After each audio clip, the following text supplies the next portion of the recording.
Nix, are you here? Present. Present. Spoonie, Timothy Spoonie. Present, sir. Margaret and Mary. Do we have a Margaret and Mary? Yes. Cool. And the margaritas. All right. Class here. We're ready. Let's go. Yes, let's go. Okay. This is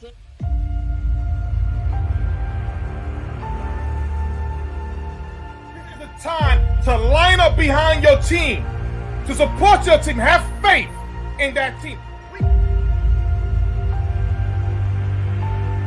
You know, it's peaks and valleys. You know, it can't always be good. And as I always tell people, you're never as good as you think you are, and you're never as bad as you think you are. But when we do know about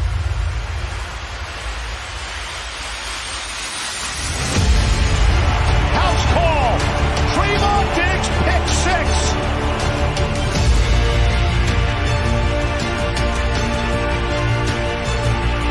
It's coming. They see it. Knocked away. Oh, Gregory. Hurts in trouble. 3 Cowboys wrap him up, make it 4.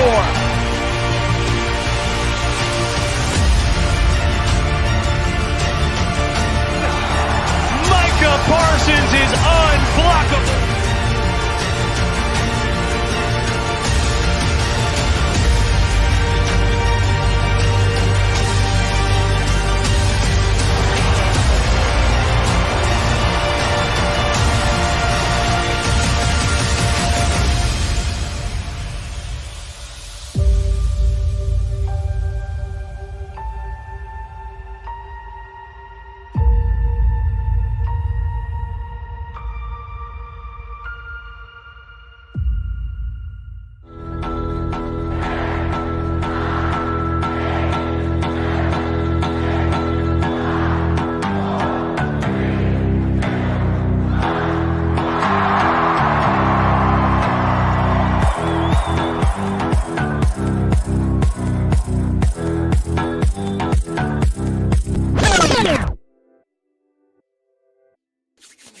what is going on, Cowboys Nation?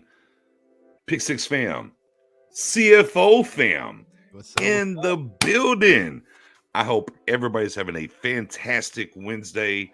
We have things that are happening here at the trade deadline that we ain't seen since Amari Cooper days. Right. We got to get into that. We got the Cowboys now sitting at 5-2 with the return of Dak getting this dub. We got the Bears on deck. We have a lot to get into. But with that being said, our girl Mary, she's handling some business. She got some stuff going on, the whole nine, some things she's handling. And I said, you know what? For those who ever watched the old Major League, you ever seen Major League?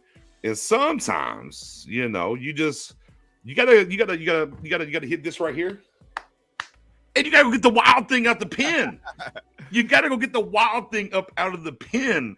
And friend of the fan, friend of the brother, I mean, the CFO, Pick Six, Star Gang, whatever the case may be. Y'all know the drill. Our guy J Tuck's in the building to help us get there. J Tuck, how are we doing this Wednesday? Man, good. What's going on, Cowboys Nation, Pick Six fam, CFO gang? Man, it's all family. If you've been here since the beginning, you know how we do now. We on a time restriction because it's Wednesday night, but that part. You gotta that part. Hour and a half. That's all we got. Get the 4 hour, 5 hour, 6 hour shows, man. But yeah, man. Salute to Mary. She's always grinding, always working like we're always doing. So Nick's hit me. Let's get it, man. So I'm excited about Sunday's matchup, which we're about to talk about here in a second. That part. I mean, and look, Sam said, I like J Tuck though. Yeah, he's cool. Nah, you know, I like J Tuck though. Cause he came in hot with where's Canberra? Canberra's on the Friday. Well, you catch her midday. You catch her on the midday shows where you catch Canberra. If you sub, you'll catch her with Mass on Thursdays. You'll catch her as well with our guy CBJ midday shows. And then Friday, you'll catch her right here for sure. No ifs, ands, or buts about it. But again, no carries. I like J Tuck though. So we're good. We all right. He's so Cooper Rush, that gummit. Okay, let's be clear. Right. Spoonie, how we doing this Wednesday? And of course, me and Spoonie had the marathon pre-show. I was ready to talk so much, Spoon. I appreciate you. I know I had to catch you a little bit early.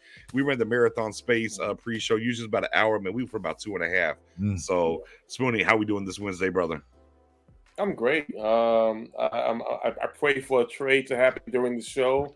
Yeah, some heavy praying earlier, so hopefully we get going. But other than that, feeling great. Hungry.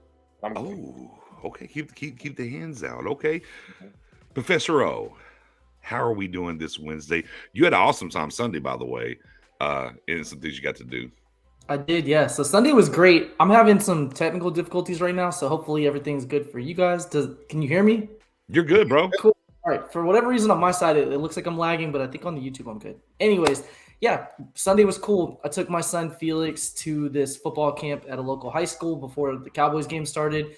It was hosted by 3 Georgia Bulldogs players, so he got an opportunity to train with these guys and, you know, build some rapport, meet some of the other kids in the area. They picked my son as the camp MVP, so he got an autographed football from the players, got a chance to talk to all the guys, and it was really cool. Then, of course, the Cowboys handled business, which we'll talk about. So it's been a really good week. So I tell you what, man. I saw the nice tackling, great form, wrapped up, ran through it. Oh my goodness, my guy.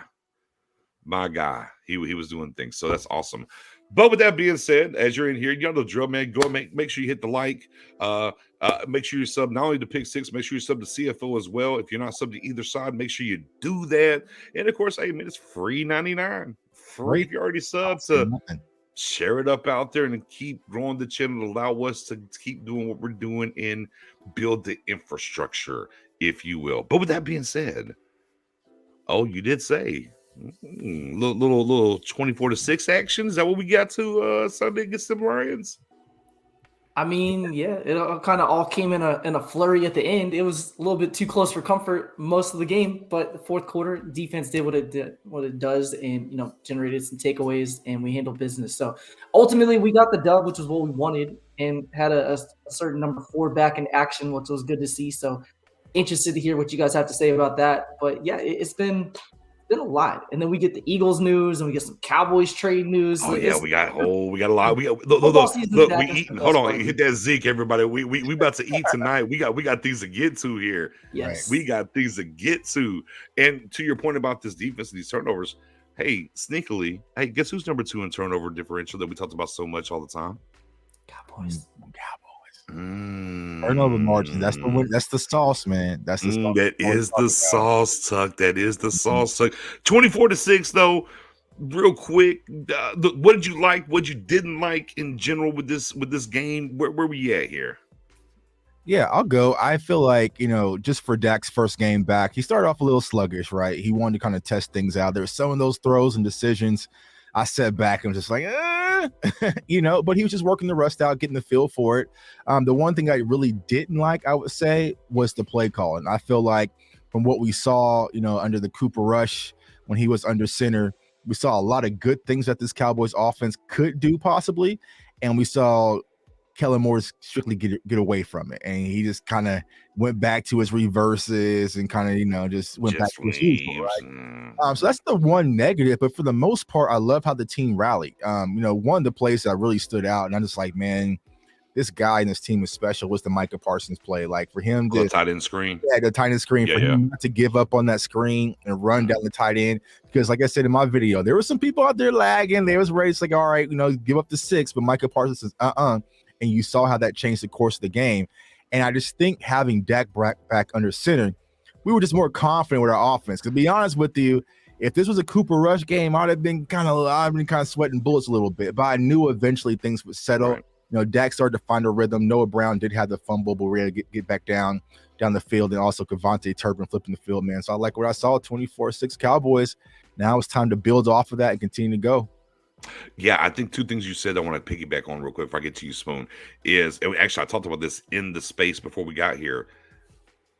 The film room, for those that have been and have played the game and you're in this thing, here's the thing about this. That particular play, which ultimately half-yard line, next play, fumble recovery, you see Micah, and he's the best guy on your defense, play that way. The lesser guys say, oh, I have to have my engine here no matter what. Right. And that's the biggest part about that play. The turnover and everything that happened and whatnot is great. But in general, what matters is when they're in that film work and doing that work this week within the star, and they see that and it's Micah doing that, those guys are not on that level, say, hey, we have to be another step. Look what this mattered. And that's so infectious. I love that side of it. Absolutely. The number 2 thing from you that I want to cover was look, man, on the Kellen Moore side, and now he has now here's the thing. He has a tendency, right? Because now 2 weeks in a row, sluggish offense in the first half, up tempo out to get in the second half, and things pick up. Teams are going to pick up on that. They're going to. I need him. The one thing I want to see, I know we'll talk about the Bears in a little bit. I need to see him the quick tempo out the gate, so teams don't narrow in. It's like, look, they're going to do this in the first half, but second half they're going to get ready for the up tempo. Don't let them get comfortable. Show them different variants of this up tempo. But as our guy DMV, who is over there co-hosting with his Spoon, said, the script has to be better, right, Spoon? Yeah, and that's the one thing I didn't like was the play call. Exactly what Jay Tuck said. What I did like actually was Mike McCarthy. I believe it was the first drive, second drive. About the fourth down. Oh, the fourth down. Okay. And he didn't like the play call. And what happened was he called the timeout and went for a field goal. So I assume that he didn't like what Kellen Moore was calling, and that's him stepping in.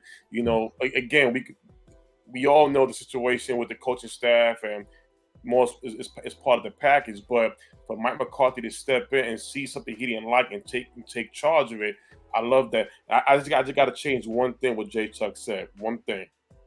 From now on, when we say Michael Parsons, it's going to be MVP/DPOY Michael Parsons. I'm tired of seeing these quarterbacks up there. We got not a man, a machine who's the MVP of this league. So let's get that straight. My branding is already spinning, Spoonie. You know, with Hey, it's a little, Hey, look. I mean. Oh, he bullied the league into giving him that 8th sack, right? He did. Yeah. Day off. A sack on his day off. Ain't that something? It's kind of funny though, because there's that quote we've all heard, like the lion's always hungry, right? Mm-hmm. He went after the league and after Madden simultaneously. He was like, bump my speed up. You saw what I did. You saw me hawk him. And then he was 21 like, miles an hour. Also, give me my 8th sack. Like, it's just never enough. He has the insatiable appetite, which is what you want from like a high level competitor like that. So I kind of have a mixed review, like a lot of you guys with the game. There were some things I liked, some things I didn't like. Obviously, the offense overall struggled, which was not really expected. We probably should have known that may have happened with the Lions having a bye week prior to that. But it was a defense that was giving up 34 points a game. So I know that myself and a lot of people doing score predictions were thinking, Dak's back. This is the get-right game for our offense, and we didn't see that. So that was frustrating. With that said, though, there were some things I liked, like some of the wrinkles that we've been begging for and pounding the table, like the pump faking on the wide receiver screen and going downfield. We tried it. Didn't work, but we did try it. So I have to give them some credit for trying that play. We saw more crossing routes than what we've seen in previous weeks. The Cowboys have run more crossing routes this year in general than what we've done the last 2 years under Kellen. So I don't know if that's Mike McCarthy's influence or not, but we have seen them make a concerted effort to try to do some of the crossing routes. So that's good. So there are some things I like about it. There's been a few plays that we've run 2 weeks in a row with our tight ends, like the way that Peyton Hendershot scored. Both Jake Ferguson and Peyton Hendershot had a touchdown, either one. So that was a great play design. We've seen some things with so open. Yeah, and we've seen some things with the tight ends.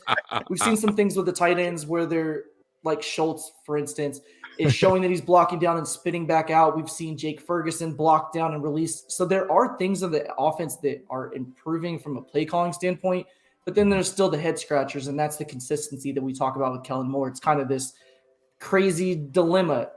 Some of Kellen Moore is great, and some of Kellen Moore is terrible. And you kind of want to continue to see that shift, but we haven't really seen that fully to the extent of what we've seen. So quick version of it, recapping.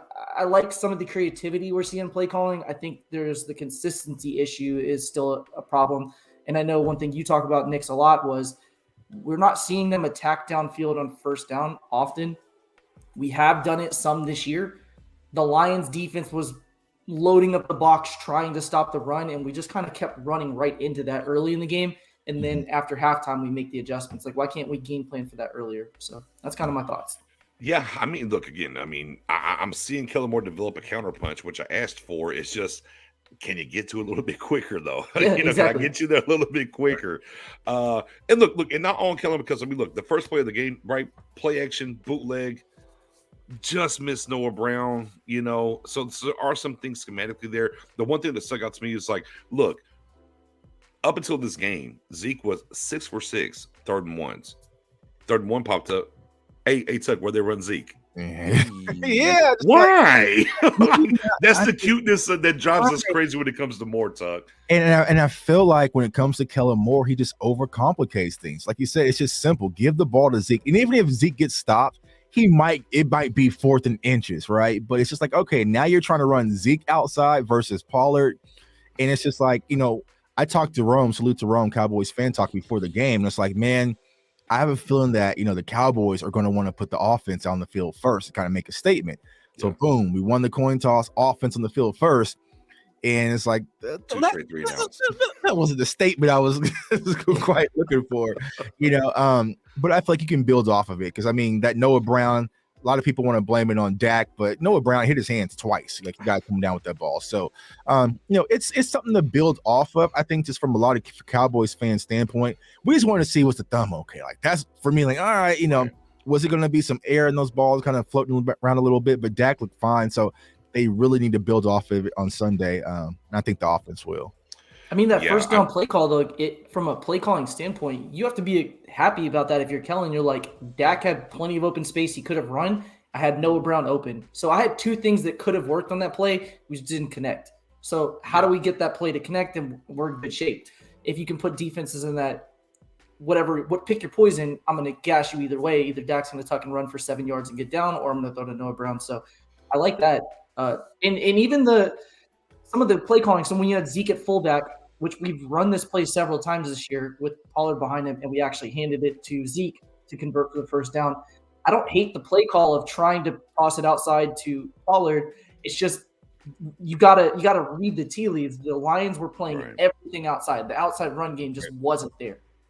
Akuda's coming up and playing like safety at cornerback, right? Field tackles. Like, most of the time, if I have Zeke in open space 1-on-1 versus Akuda, I feel like I'm in pretty good shape. Zeke's going to gain a yard or 2. He just made some great plays. No, Steve. Everyone, no. Here, I'm going to talk about out of here. Here, everyone was mad about Kellen Moore kept running up the middle, never happy. No, what we always said is about situational football, and it's about the design of the run and understanding when to call it, when not to call it. Go back to the Washington game, for instance. Yeah, you're just pounding. Look, they have 2 great defensive tackles, and you're just pounding up the middle for no reason. 3rd and 1, you have a Zeke who's 6 for 6. Don't run Zeke to the outside. If you're going to call that play, that's fair. Call it with Pollard. Right. Don't call it with Zeke. And that's the situation when it comes to that. Just those things. Run it up look, if you got Zeke in here 3rd and 1, you're going to be center, then run up the middle. Let's go. Oh, hey, how about this one? Quarterback sneak. Oh, there's an idea. Why don't we just steal the Eagles quarterback sneak booty push that they ran on us like 4 to 5 times, where they get 2 people on Jalen Hurts and just push them forward? Like, Dak is built just like Hurts is. Like, don't overthink it, Kellen. I feel like that's the most frustrating part, because like you said, they showed a formation when they had Zeke as the fullback and you had Tony Pollard back, as the H-back. Like, you can be creative, because you could have hit them up the middle, or you could have hit them on the outside with the toss. Right. Just the simple little things, Kellen, but right. And look, and it's not about it works okay if it fails firing, because we just literally said first play out the gate with the bootleg play action was a great play call. It just didn't pan out. So we're giving the kudos there and what he's doing. And look, and back to your point, as you've always pounded the table here about play action, go down the play action numbers and what Dak did against the Lions against play action. Fantastic numbers. And that's even when Cooper Rush as well, he had great numbers with the play action before Dak came back, and they stayed right with that. So that's on par, right? Yeah. I think, Steven, we appreciate you rocking with us. I feel like that was kind of an unfair comment towards us too, because we just got done giving you examples of plays that I like that we implemented this year that we haven't shown in the past. Some of them connected, some of them didn't. Like, I'm cool with Dak coming back saying, I feel good. My grip strength's there. I'm just going to let it fly. A couple times there were a little bit risky throws, but I'm okay with quarterback 1 having that mentality of, I can make that throw. I'm going to push it downfield. Didn't work. Okay, cool. And we hit other plays later on as the game kind of progressed. So, yeah, it's not a pile-on Kellen fest. It's kind of a mixed bag. Happy birthday. Hope there was some cake, Aisha. Happy birthday to our girl Aisha in the building.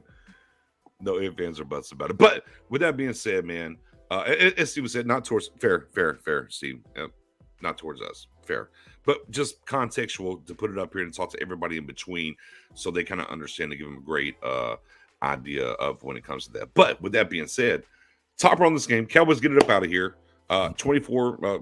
24-6. Almost forgot for a second. We can't end this real quick. I do need to give our guy Nick's some kudos, because Nick's bold prediction last week actually came true. So, Nick's, go ahead and let people know what that bold prediction was. Oh, no. Go ahead and tell him. No, I'm going to sit back.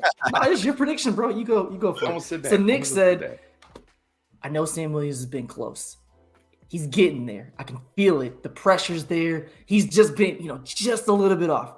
Nick didn't say, I think he's going to get his first career sack. Nick said, I think he's going to get 2 sacks. Let's go. And he did. I am. And Nick, he was like, Nick, I got you with the 2 sacks, but let me just go ahead and get a strip fumble while I'm at it. So. Hey, and the crazy part about it was 12 snaps. Well, Jesus, the efficiency.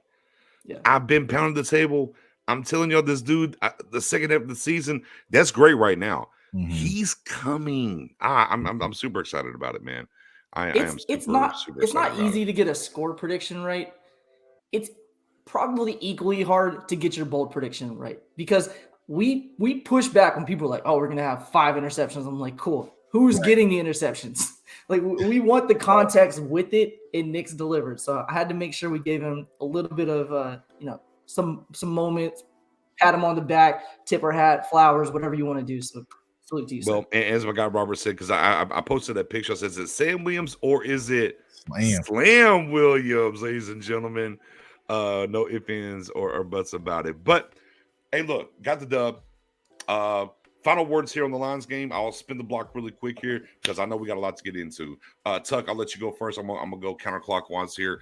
Tuck, final cherry on top, if you will, here with this Lions game. Yeah, overall good effort, on all 3 phases. It got off to a slow start, but I like the way the team rallied and fought, and they kind of stuck and battled it out. And to the point where you listen to the sounds from the sideline, they were talking about possibly putting Cooper Rush back in. So, it was one of those games, looking at the Lions defense, we thought we were going to see some fireworks, but we didn't need the fireworks. We just need to see them kind of get into a rhythm. And I saw the second half, they did make the proper adjustments.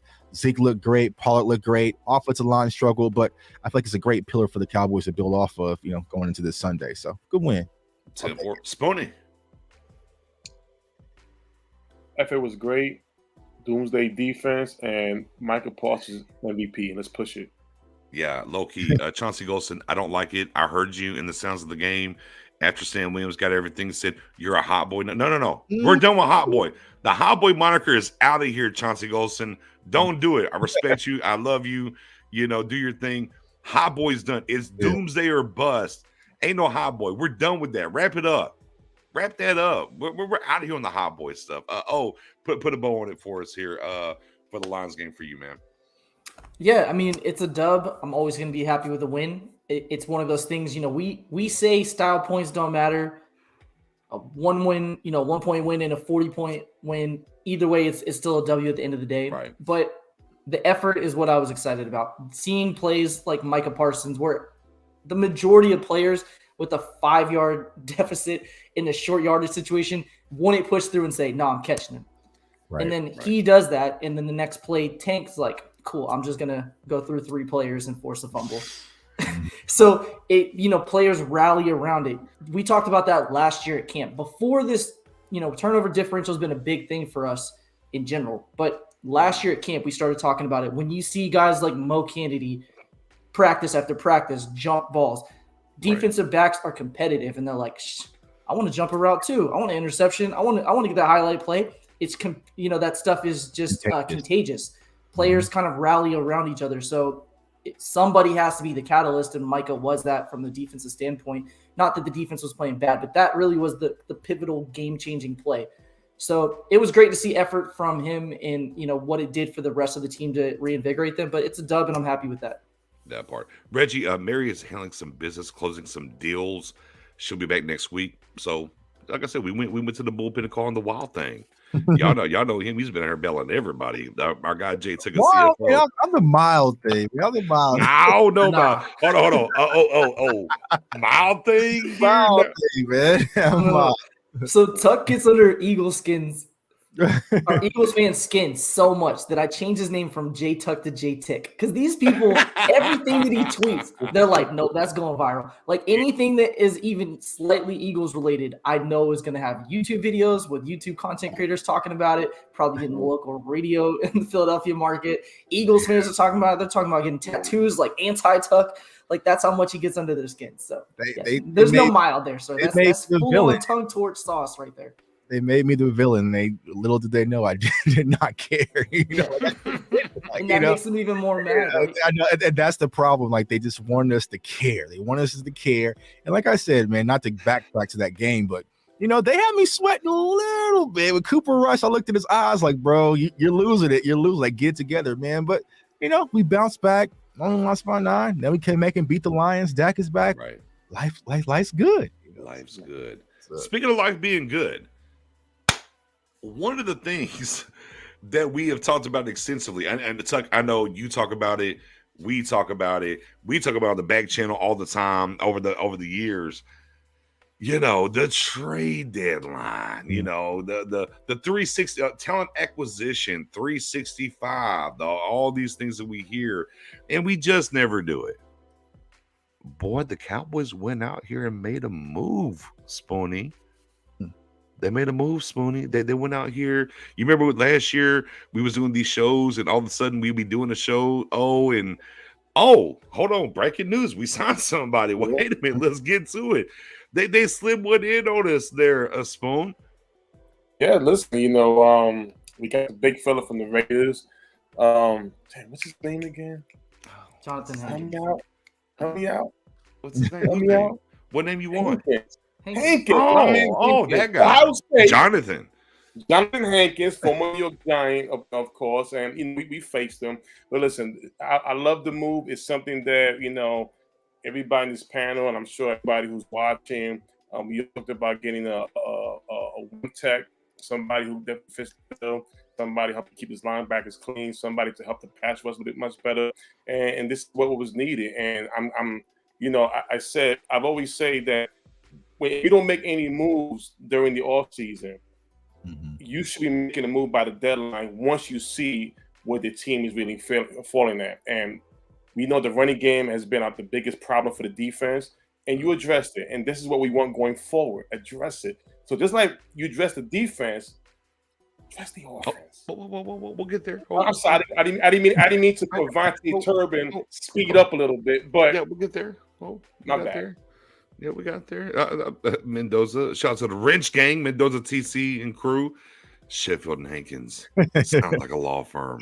Which they did add a cornerback. Falcons in Houston, I think. It was Texans, right? Yeah, Texans, right? Texans. Yeah. Most recently Falcons, though. So yeah, they added a cornerback as well. They went and got a guy.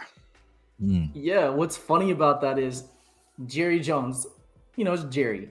You got to take everything he says with a grain of salt. But Jerry Jones said, yeah, if there was a Deion Sanders, I would absolutely make a trade. You know, there's nothing going right now, but in 30 minutes, it could be different. But if there was a Deion Sanders out there, I would go after him. Apparently, Jonathan Hankins is our Deion Sanders. Not really. It's just, you know, kind of the misdirection, which all teams do, you know, the smoke and beers. So salute to him.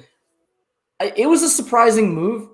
I'm not mad at it. It was just surprising because the week before we activated or signed, I should say, Carlos Watkins back to the full 53-man roster. And I thought he played pretty well. I don't think that this trade is necessarily a direct reflection of him, obviously. It's just the Cowboys saying we want to beef up the interior even more. We want to have some formations, which, you know, we'll kind of talk about this as the season goes on, but we're probably going to see Big Bohanna and Big Hankins out there together. There's going to be some situations where you see that. Or when Big Bohanna starts wearing down, you're going to see Hankins come in. And there's kind of the difference of you have two guys that have that true zero tech or one tech body that are able to take on double teams. If you've never played offensive or defensive line in your life, it's hard work. It's really hard work when you have 2 and 3 guys every single play accounting for you, hitting you, cutting you, pushing you from each side. Like it's tiring. So you're not going to have a lot of guys that are going to play 30 or 40 snaps at that position. So having a second resource that can come in and not only, fill a spot body-wise, but literally contribute and be good at it is a huge benefit to our defense. I know a lot of our rushing issues have been on the edge, but if you're able to clog up some of the middle, you free up those linebackers to help on the edge. You help some of the edge rushers to be able to set the edge and contain things inside. So it was a really good move. I was surprised that we made that trade because, we're thinking wide receiver, linebacker. That's got to be where they go. And they went with the one tech. But it was a good move. He's still a good player. He's not the guy that he was 5 years ago, but he's still one of the better one techs in the league. So I like it. And the thing about him is, and I kind of went back and just kind of like perused some of the things that Dan Quinn has done over the years. Think about Red Bryant. Go back to Seattle a little bit, and you go back to what Red Bryant did in this thing. And you're right. Oh, it's sure there'll be some where they're going to sub in and out for each other, but what it's going to allow them to do up here up front is simply more of a odd front or a get into the under that Dan Quinn likes more. And these guys and what he's going to look at is with Bo and with Hankins, what it's going to be is they're going to eat up 4 offensive linemen and allow people to run and go attack this run. I think this was the plan all along. They wanted Ridgeway to be the guy. He just wasn't. Here's why they cut him and took the chance. And they needed the other guy. And look, shout out to Carlos Watkins. And I'm with you. He didn't play bad, but he's not Hankins. He's just not, right? So they needed that piece for what Dan Quinn wants to do, run, because we've seen some things alignment-wise and different things. Even against Detroit, that was happening. It's like, okay, this is bad. But I think it's a deficiency in general because of the line or what he wants to deploy there and make things happen. So I get it. Like, he's not a guy that's going to get the quarterback. He's not maybe what he was a couple of years ago, but for what you need him here in Dallas for, I think it's A1, J-Tuck. I think this thing that we've talked about, this being worried about this run defense, and the Damone Clark coming in, the way they're using Parsons, maybe we need a linebacker still. But but it helps tremendously, right?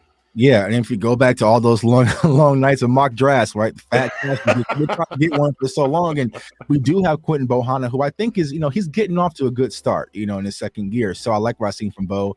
And then also mentioned Carlos Watkins, but when you think about what Hankins really brings to this team, it's just an instant veteran run stopper. Like, that's his niche.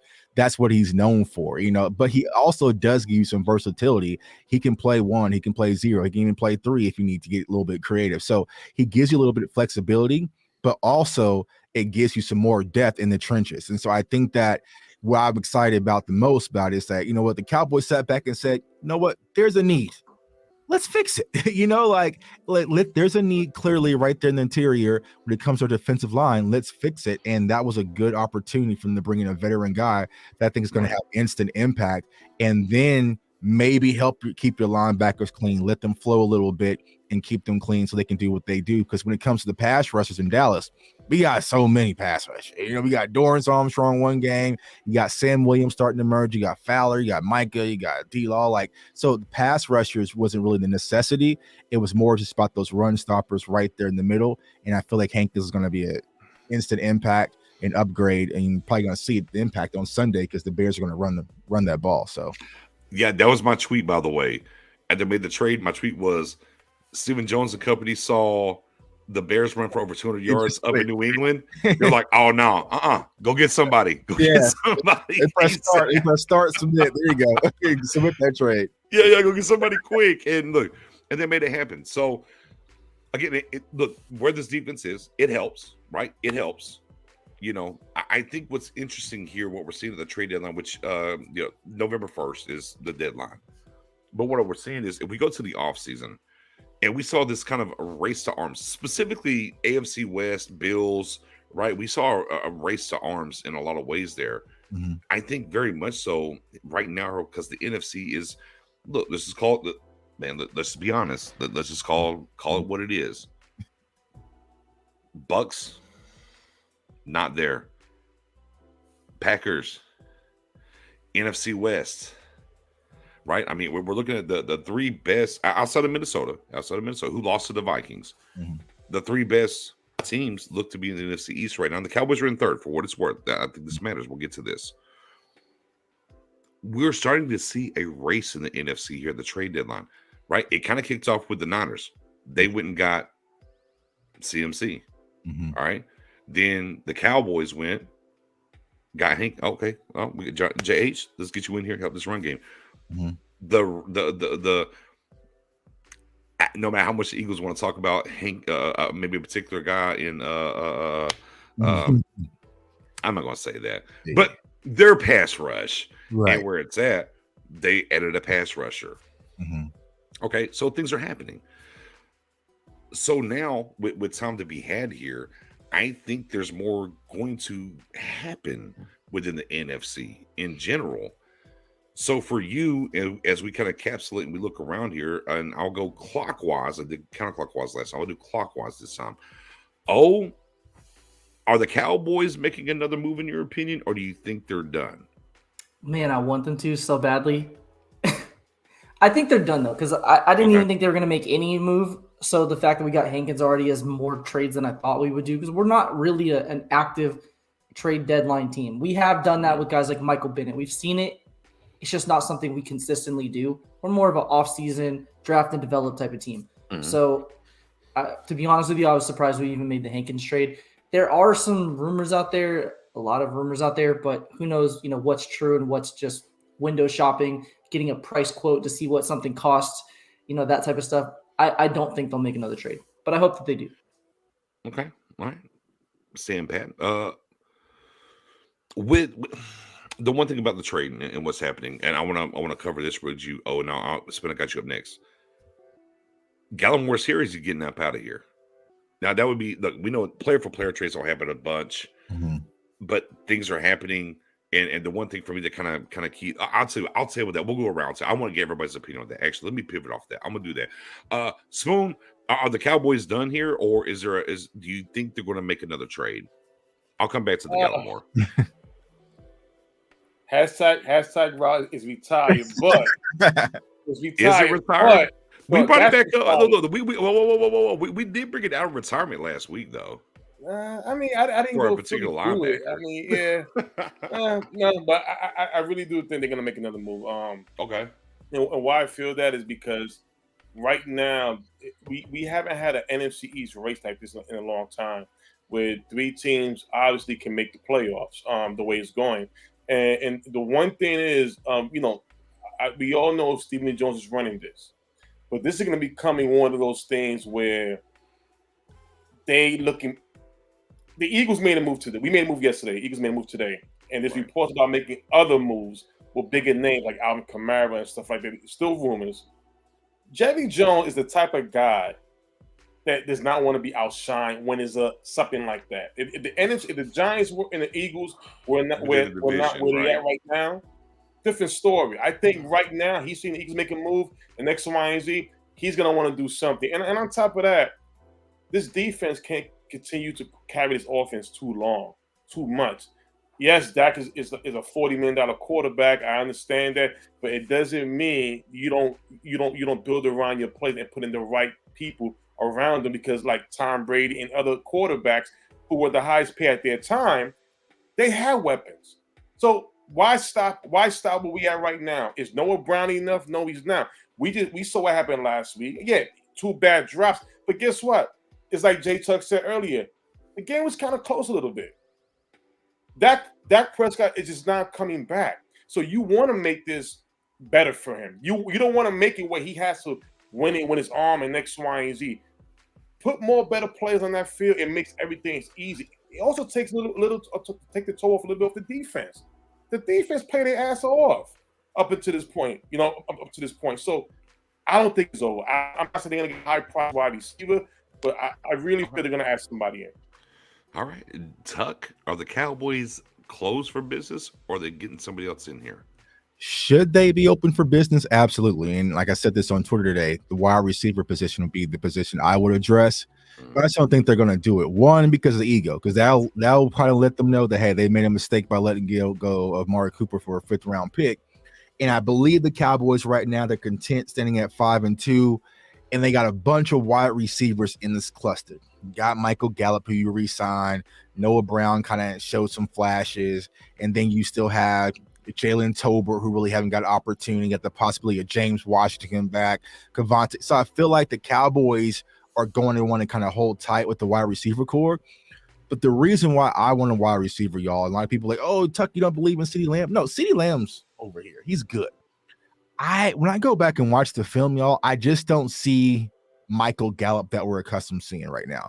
I think he's still kind of limited. I think he's still kind of battling that knee injury. He doesn't look as explosive. Now, granted, that could change, but as of right now, we just need an imposing guy opposite of CD that can pull some focus. Tuck, is Noah Brown coming back to earth? I mean, yeah, but Noah Brown is Noah Brown. Like I didn't have. I understand. I'm just saying for where he was and then what we're talking about. Yeah, is he coming back to earth a little bit. Yeah. I mean, Noah Brown has stepped up tremendously. When he got his opportunity. He had the fumble, but I don't see Noah Brown having an explosion where we look up and he's a 800,000-yard wide receiver. I just don't see that from Noah Brown. But if you go get a guy like Judy that's mentioned out there or DJ Moore. I would think those would be the two guys that can really move the Cowboys into, real contender talk. Elijah Moore, he's kind of limited, has some injuries, but DJ Moore and Judy would be the guys that you can go get, and we would be like, okay, the Cowboys really mean business. But I just don't think from Stephen Jones' standpoint, he's going to make that move. Spoonie mentioned Jerry doesn't want to be shown up. Stephen don't mind. What about Claypool? Does Claypool move y'all? No, because I feel like we have a lot of Claypools already in house already. I think that Brandon Cooks. No, that's fine. I'm just asking. I'm just doing a couple of different. Yes, Brandon Cooks. Maybe a little bit, but I feel like when you think about what the Cowboys standpoint when it comes to Brandon Cooks, James Washington is supposed to be like your down the field target guy. I mean, hell, you have Cavante Turpin, you can barely get involved anyway. So, it's kind of like Christmas time where kids want new toys. Like, play with the damn toys you already got first before you start asking for new toys. But right now, you ain't opened these toys up yet, damn it. Now, what you want more? Hey, one time, it was this Max tow truck my son wanted. Had to have it. He's played it one time, and it's just been under. Yeah. So when it comes to Kellen Moore, like you got all these toys in your closet. We're not getting any more toys. We're going to get Dan Quinn some toys. So I just don't think the Cowboys going to make any moves, to be honest. Yeah, I was just going to say the Brandon Cooks, I was going to ask you what you thought of him, but Nick's already did that. So great minds. Shout out to you, Nick's. So Brandon Cooks, I definitely understand the appeal and why fans like him. I just try to look at it from the team standpoint, and that one just doesn't make sense to me because he's older than Amari Cooper, who you traded. He will cost more money this year than Amari Cooper would cost. Right. He would cost more to trade for than what you got back in return for Amari Cooper. So overall, it just seems like a bad decision to trade a better player away for less compensation just to get an older player who's not as good and give up more to get them. It, like Tuck mentioned, it would just be the Jones completely going backwards on what they said. Obviously, there's the availability/ability conversation and some other things that play into it, and obviously the anti-vaccination and all that stuff, which we won't get into, but there's just three big bullet points that I feel like if they were to trade for a receiver, it won't be Brandon Cooks for those three reasons. There are some receivers that Tuck mentioned and some other guys out there that maybe they would look at because that's not the Jones, having to face the mirror and say, we messed up. That's them saying, oh, we went a different direction versus, hey, we copy and pasted what we just traded, but a lesser version and paid more to do so. But here's the thing. They cut Dez Bryant and got for him. And then give away a first-round pick for Amari Cooper. So it wouldn't be the first time where they made a bad decision to wide receiver. But that was a full season that happened after that? I'm trying to remember. No, same season. No, it was same season. 6 games into it or whatever. Yeah, and obviously OBJ is the guy. Probably he's coming to be healthy. Probably about middle of the month of November. But again, he's coming off the same injury that we're talking about with Gallup. Where is he going to be at physically? All right, so here's the thing. When you can put that on. Yeah. Here's the thing. I'm gonna have to real quick here. I'm gonna have to. Will my hoodie go over my? There's this hoodie Mellow. I'm gonna be hoodie Knicks if I can. Let me see. Hold on. Let me be hoodie Knicks. Y'all not gonna see hoodie Tuck for a while, man. Hoodie Tuck costs. Let me.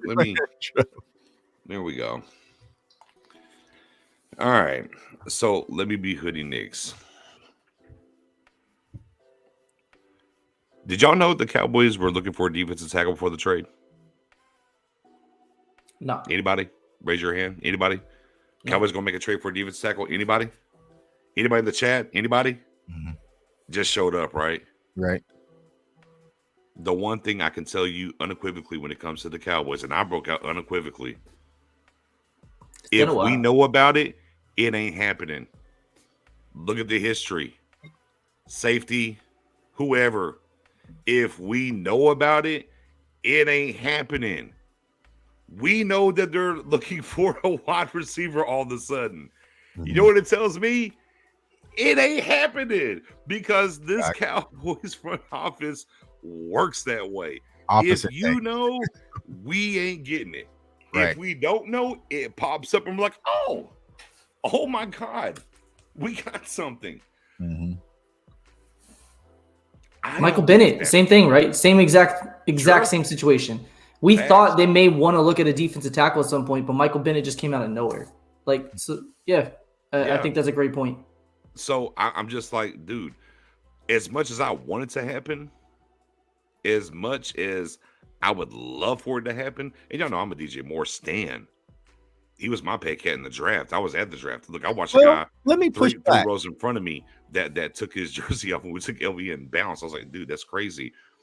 I would love Jerry Jeudy. That would be the guy that I would go get.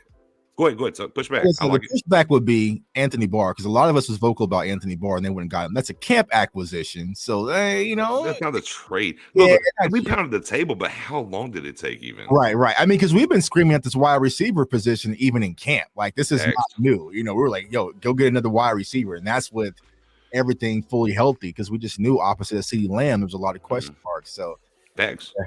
But again, I'm in my hoodie. Let me get this hoodie right. Whenever we know, it don't happen. Right. Now, here's the thing, though, and there's always two sides to a coin. I'm gonna give you the flip side to it. If the Cowboys go and actually make this happen and get a Jeudy, and I had somebody look it up in the space, they do have a defensive tackle that has a groin injury that's very nagging. Things are happening. And I know player for player acquisitions don't happen. Mm-hmm. Do they want to gather more? Does that bring the price down? Because we got to talk about Stephen Jones. Would they take a third and gather more? That happens. The problem here, though, is you have a team up in Green Bay that is absolutely unequivocally, I'm bringing out unequivocally for the second time now, who got the desperate for a wide receiver. Yeah. Desperate. I don't know what they're willing to give up, and that makes it bad for us. Go back to the Micah Parsons, Micah Fitzpatrick. We offered a second and taco to Miami. Mm-hmm. Guess what? Pittsburgh said, say less, here's a first. And they ended with taco any damn ways for what it's worth. So for me, look, if it happens, it would be a changing of the guard. The one thing that I've campaigned for on this channel for years and on Twitter, I've waited for the Cowboys to have the all-in moment. I'm like, hey, push the chips into the middle. This is your time. Right. If they pulled this trade off, this would be me. I've never said this on an open mic ever. If the Cowboys go and make this move, for the first time since Jesus, I don't know when, the Cowboys are actually all in. They're actually all in on winning it this year, and I'm riding. If the Cowboys go get Jerry Jeudy, if they go get Jerry Jeudy and just help this run defense, hey man, it's us and Eagles. That's it. Look, I ain't looking at nobody else in this in the NFC. There's nobody else. If they go get Jerry Jeudy, and they've already had, and God forbid they add a linebacker. I ain't gonna bring too much on nothing of that. Right. But I'm just saying, if they actually go out here and go get Jerry Jeudy, it's the first time underneath the Stephen Jones era from 13 to 22 that they've pushed the chips in.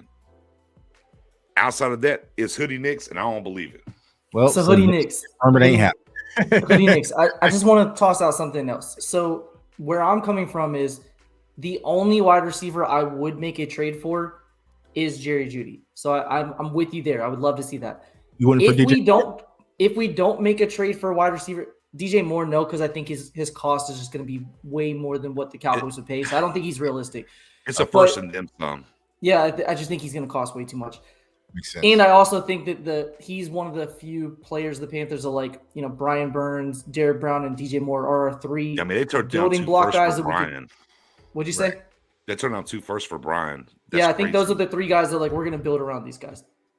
So I'm not even really comparing or considering DJ Moore for those reasons.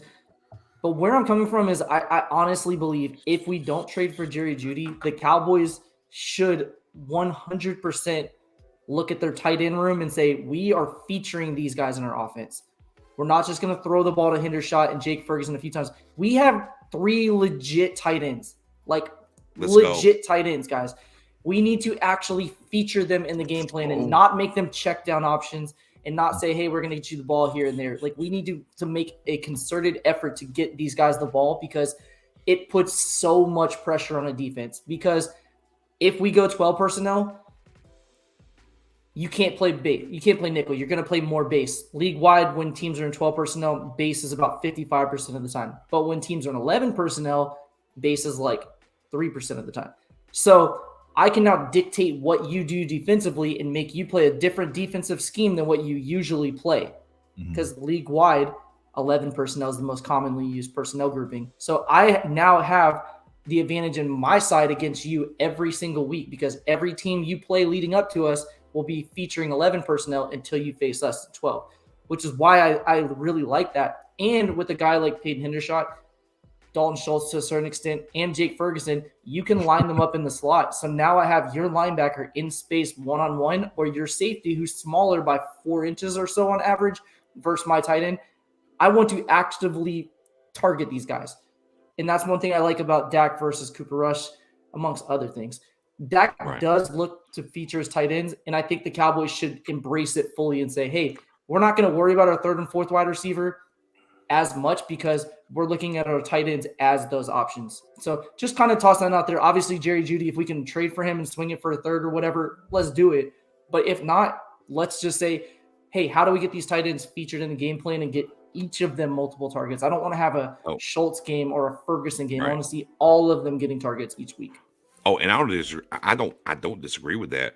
The problem is in the Detroit game, go dialed up 11 personnel. They actually ran the ball better at 11 personnel.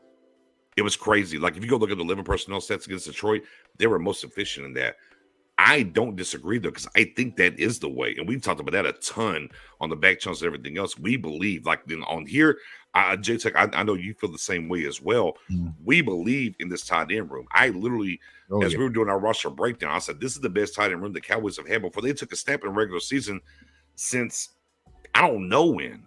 It's easily that way since Jason Witten and probably Martellus Bennett was here.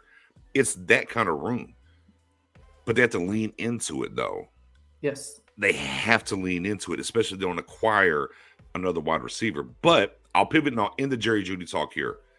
3rd, and me personally, I'm not a fan of getting rid of Gallimore because I hate trading depth in the middle of the season.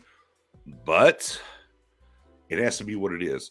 A 3rd and Gallimore for Jeudy. Are you doing it, Tuck? Oh, absolutely. Are you doing a 2nd and Jeudy or a 2nd and Gallimore? Absolutely. Yeah. Yeah. 2nd and Gallimore. Okay, got you.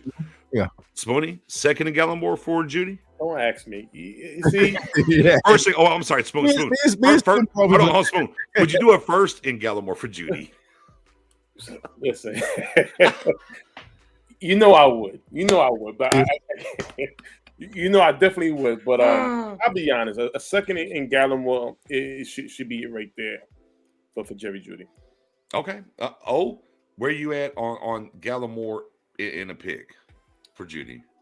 I don't think I would do that trade, and mostly just because of the value that we're hearing. Obviously, what you hear in the media is not always what the actual asking price is, but Jordan Schultz, the guy that was originally reporting that Jerry Jeudy is taking the Broncos are taking calls for him, said a 2 or a 3. So I don't feel like we need to give a Gallimore as a sweetener because he's too good of a player to throw as a sweetener. If I'm throwing a player as a sweetener, it's a guy that I don't think I will actively use on a weekly basis. Might be the guy they want, though. That's true. Right. But I don't think I would. No. So Gallimore plus what for Jeudy? What would be the trade comp for you? 4th and Gallimore? Would you do it? Or he's just saying the pick, or just period? Yeah, I think I would just do a pick. I think I would just do a pick. I don't think would I would you go go to the so 2nd round? You would do it. Probably, yeah. I would do a second or a third with no Gallimore traded. First off the board for everybody. First Yes. for Judy off the board for everybody, correct? No, not down, not on this bottom rows, not. Yeah, okay. Okay. Okay. Not on this bottom rows, not because we just said, and Nix, you said that you would feel like that's the Cowboys going all in if they were to go get a Judy. And I feel like that's the one thing that's kind of keeping this team to being the dominance. Because, like, granted, the NFC is wide open, but still, I want to win the whole thing. So how do you compete with the Buffalo Bills or Kansas City, who you might face? You're going to need some offensive firepower, and Judy would instantaneously give us that. And for a first-round pick, which would probably be pick 28, 27, easily take it. I'll get another one. Before we end the Judy conversation, okay. Can't tell if the microphone is off. So before we end the Judy conversation, we took some time in our group chat to kind of go over some of the narratives out there with Jerry Jeudy, and some of the concerns people have is his catch rate's low, and catch rate is not necessarily always a reflection of a receiver. It could be schematic. It could also be the quarterback throwing you the ball. Drops is the single biggest narrative you hear about him. He has 15 drops in 33 games.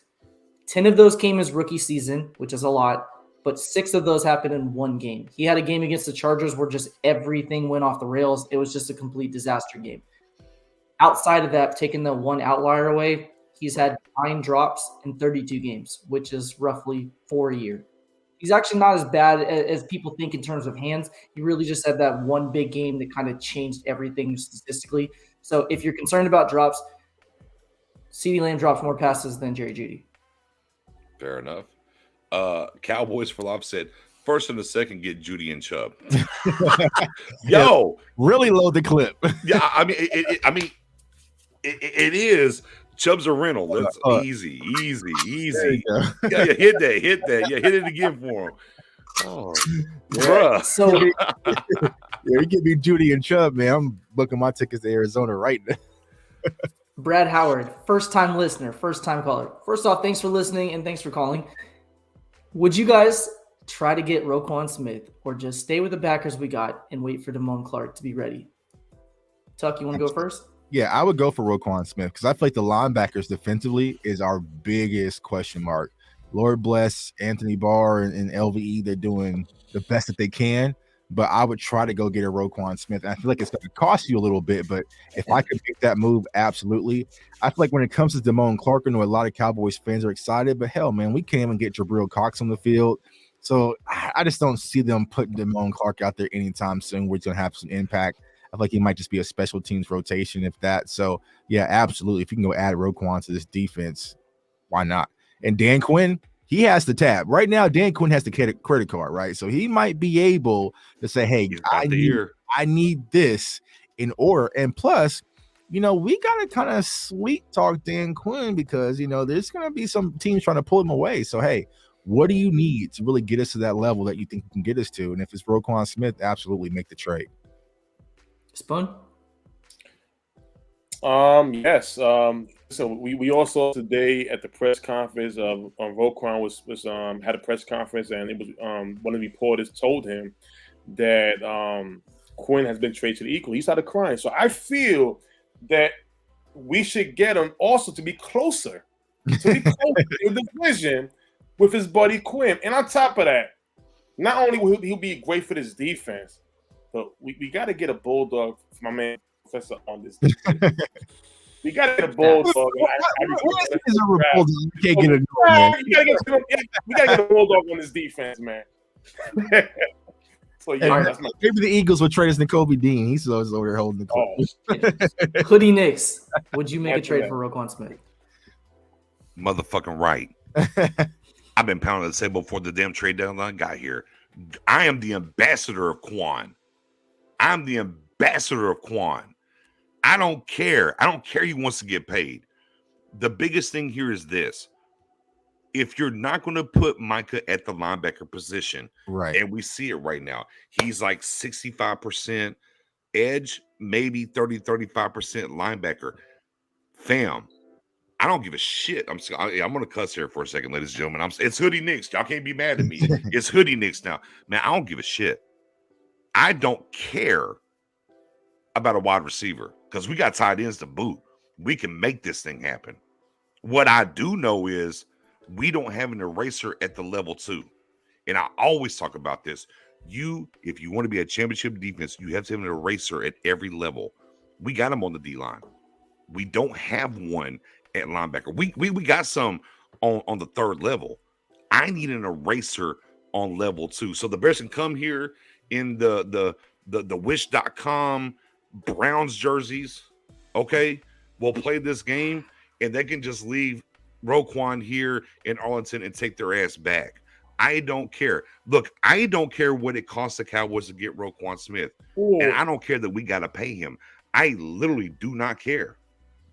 First and more, I don't care. I care more about that. Now, the Cowboys are real serious and want to get busy. You go get Judy and Quan. Honestly, not going to happen in this lifetime. Not going to happen. Look, and if it does, I might have a heart attack, Tuck. Yeah, right. It's not going to happen in this lifetime. But if you really want to go all in, you'll get Roquan Smith. Because we have weapons.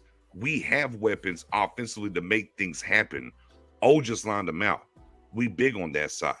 And look, better yet, if you want to be really active, you can go get Odell in free agency if you want to. You just need a guy. Okay? But Gallup is going to get better the further he plays. But you can limit that thing with these siders that you have right now. So if you really want to go get this thing, then you go get Roquan.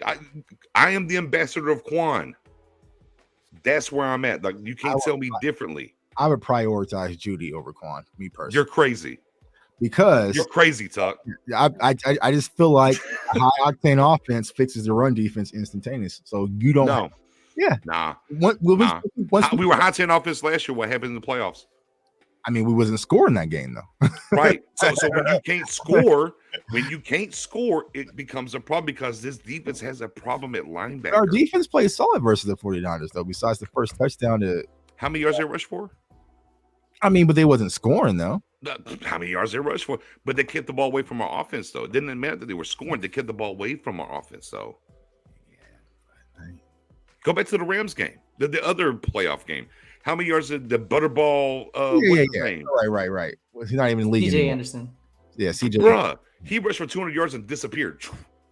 Cloud of smoke. Bro, we have a problem at line. Like, we had to be honest. Look, I don't think we have. Look, but that we have an issue at wide receiver. I agree with you, though. We do have an issue at wide receiver. I agree, Tuck.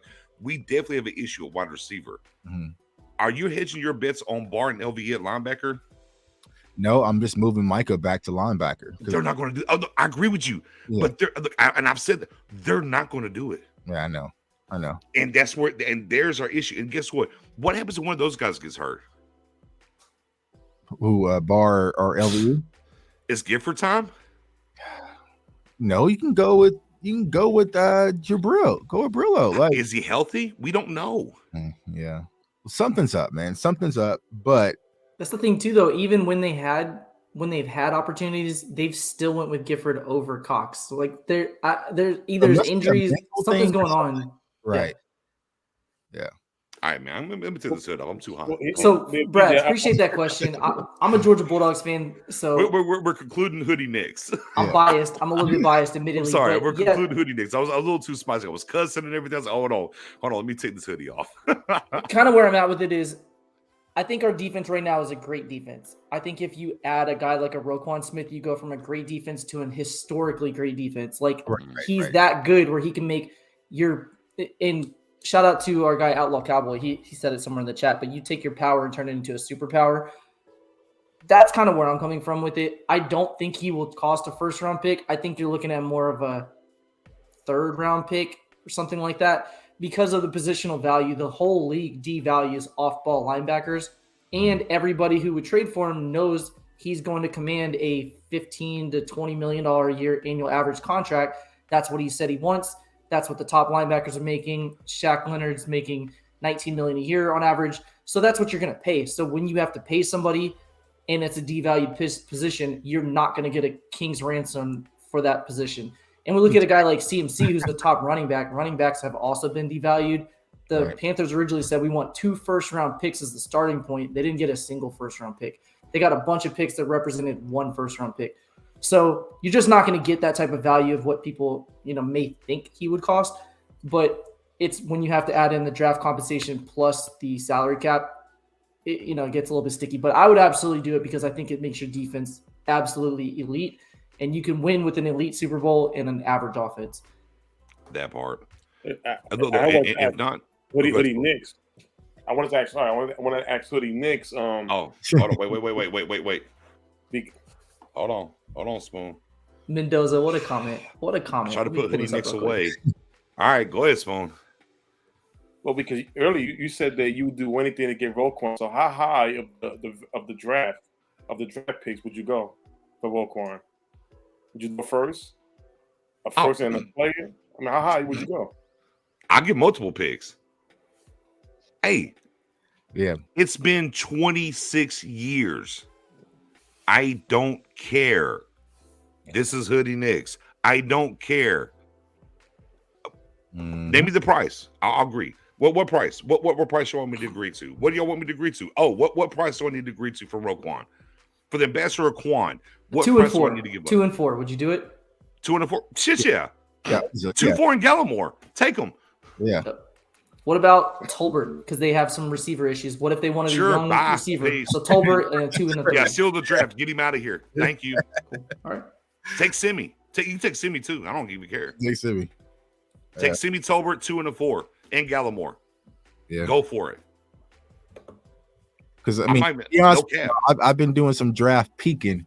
It ain't there this year. So I'm fully okay with selling some of these draft picks, man. Will be that Deion Sanders, especially when the NFC is looking wide open. You could possibly have an NFC playoff with no Tom Brady, no Aaron Rodgers, and because I posted the tweet today that showed the playoff pictures. Like we would play Seattle and then possibly have to go to Minnesota or something like that. Like, go all in, bro. Just why not? If Dak Prescott is in his 7th year, you're probably going to lose Ezekiel Elliott next year. Like, just go all in. And if we crap up, what do you have to lose? But, first and a third for Roquan, sign me up. I trade a first and a third for Roquan. I'll trade a second and Gallimore for Judy. Them picks, get me a championship. Yeah, he could trade back in the 2nd round. I ain't tripping. Yeah. Again, for me, I've always felt, draft picks, if you're a rebuilding team, you need your draft picks. Yes. So, as I always say, undestructed. there is no Sunday ice cream without that cherry on the top. There's none. The Cowboys did it with Charles Haley. Look what happened. The Cowboys did it with Deion Sanders. Jerry said he's not doing it unless he sees his Deion Sanders. Roquan can be Deion Sanders for the defense. And just like you guys said, make a big difference. And last year, when the Cowboys lost to the 49ers, everybody pretty much said, yo, next year, if we handle business right, we can make this run because Brady retired, right? Brady's not playing. The Bucs are not playing good at all. The Packers are not playing good at all.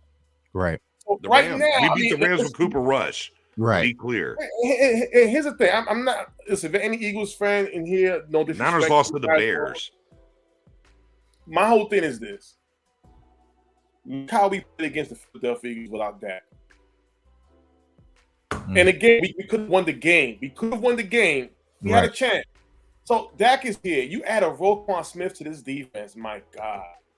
I don't care about draft picks. For me, I really don't. Draft pick. You know what draft picks are? Draft picks are. I don't care. Caleb, I don't care. Now, Quentin Johnson, he's nice, but he's nice. He's nice. We're not getting him though. He's gonna be. I don't care. Bring me Quan. Sorry, Swoon. Sorry, I don't care about draft picks. No, no. Look at the Rams. How was the Rams trying? The Rams were looking at Brian Burns. Right.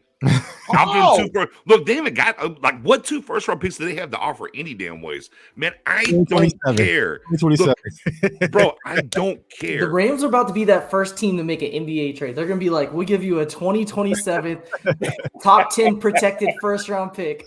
Right. And 2028. Bro, I'm telling y'all now, I will be Hoodie Knicks on Twitter. If we added Quan and Judy, I'm Hoodie Knicks on Twitter. I'm gonna take a profile pic and be like, hey, look, for the rest of this year, it's not your guy Knicks. I'm changing my whole handle, Hoodie Knicks. I'm in the building. I'm telling I you kind of now. want you to just go ahead and change it now because it'll be so much easier for me to tag you I as can't do Hoodie this. Knicks.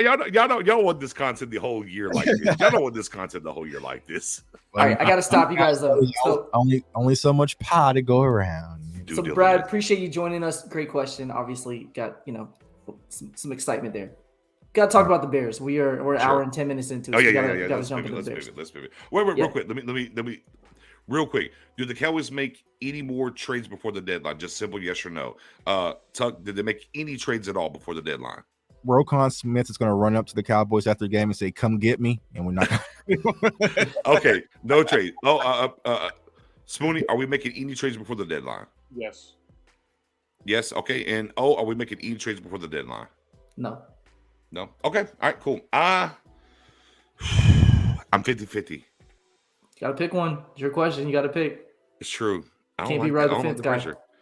You know what? I got the hoodie Knicks. Yes, damn right. All in. We're doing it. All right. Well, we're set because we got 2 no's and 2 yeses. So whatever happens, we were right on this show. So we're good. All right, guys. Let's talk Bears. Yeah, let's do it. All right, let's do it. Knicks is back. Okay. The Bears. So the Bears, interesting team. So they just had an impressive win Monday night against the New England Patriots. So they're coming off short rest against us, which should be advantageous for the Cowboys.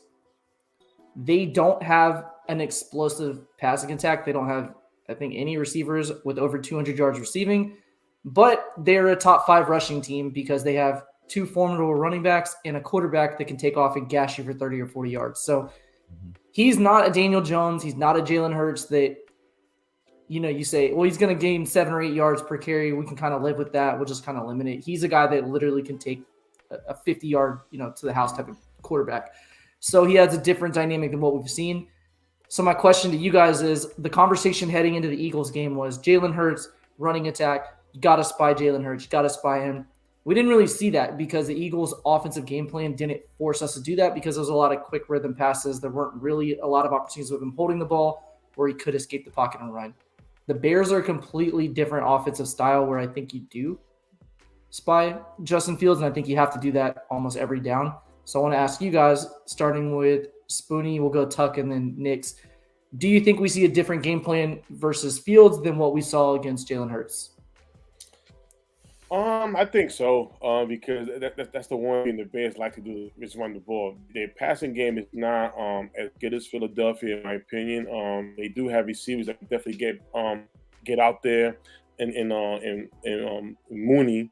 But the one thing they do is run the ball. You got Montgomery, you got Herbert, and you got Fields himself. So I could definitely see it as something where they will spy. Just to make Justin Fields do what he hasn't done well this year, and that's pass that ball and keep him contained. Tuck, what do you think? Yeah, I think they're going to learn from the game plan that they had versus the Eagles. But just like Spoonie said, I think with their wide receiver core, they just don't have that threat, and also the tight end threat of Dallas Goedert. So I don't think initially Dan Quinn is going to spy on Justin Fields because also, he's like one of the most sacked quarterbacks in the NFL as well. So I think the Cowboys they can get pressure, just make sure they're rushing their gap assignments and kind of let the game progress. And if he gets loose, then they'll probably put a spy on him. But I don't think Dan Quinn's going to put a spy on him out the gate. Just got to have more, be more efficient when you're pass rushing angles to get to him. But they're going to try to force him to stay in the pocket and use his arm because they're going to be prepared for what they saw on Monday night. What do you think, Knicks? Yeah, I think obviously they're going to look at one of the few teams, 3-headed monster there, running back, like they're over 1,000 yards rushing already. Obviously, they have more rushing yards than passing yards. So I absolutely think they're going to look at the Eagles game plan.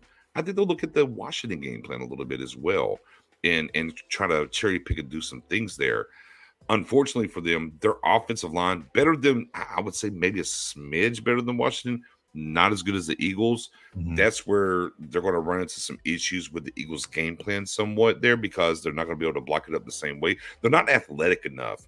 Like what the Eagles were doing, moving their offensive alignment, they don't have those guys. Mm-hmm. So, like, screen game and maybe RPO they can get to the things that the Eagles got to. I don't know if they can get to that, but I think they can find some things to cherry pick that line it up for them. And look, I think more so. Look, I didn't think that Jalen Hurts was the X factor for the Eagles versus us. I think absolutely Justin Fields is the X factor versus us, though, because what's around him is not good enough, right? Overall, we talk about the edges. Look, I like the tight end from Notre Dame that they have a commit, and what's the wide receiver, Spoonie, that he throws to a lot? I'm sorry, I forgot his name. Darnell Mooney. Mooney, yeah, and he definitely zero dark 30s in on him, but outside of that, not a lot there. Unlike Hurts and the plethora of some of the weapons that he has, right? So it's about Hurts and what he's going to do, whether it's designed runs and they do that, or off schedule runs and what you do.